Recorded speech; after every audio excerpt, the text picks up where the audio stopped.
আবারও কন্টেইনার ভর্তি পণ্য নিয়ে চট্টগ্রাম বন্দরে ভিড়তে যাচ্ছে পাকিস্তানের সেই জাহাজ। আগামী শুক্রবার MV-1 জিয়াংফা জং এই জাহাজটি চট্টগ্রাম বন্দরের জলসীমায় পৌঁছানোর কথা রয়েছে।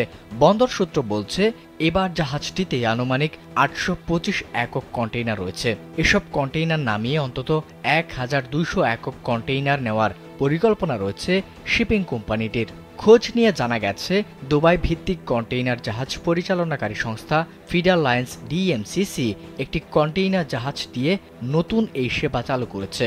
গ্রুপটির নির্বাহী পরিচালক আনিসুদ্দৌলা কালবেলাকে বলেন, প্রথমবারের তুলনায় এবার পাকিস্তান থেকে কন্টেইনার আনার হার বেড়েছে। এখন একটি জাহাজ 38 থেকে 42 দিনে একবার আরব আমিরাত থেকে পাকিস্তান হয়ে চট্টগ্রাম আসছে। স্যান্ডেলিনা সো, রূপচর্চায় আভিজাত্য। গেল নভেম্বরের দ্বিতীয় সপ্তাহেই পাকিস্তানের করাচি বন্দরের সঙ্গে চট্টগ্রামের সরাসরি কন্টেইনার জাহাজ যোগাযোগ চালু হয়। প্রথমবার জাহাজটিতে করে 370 একক কন্টেইনার আনা হয়। এবার দ্বিতীয়বারের মতো পণ্য নিয়ে রওনা হওয়া জাহাজটিতে প্রথমবারের চেয়ে দ্বিগুণের বেশি কন্টেইনার রয়েছে।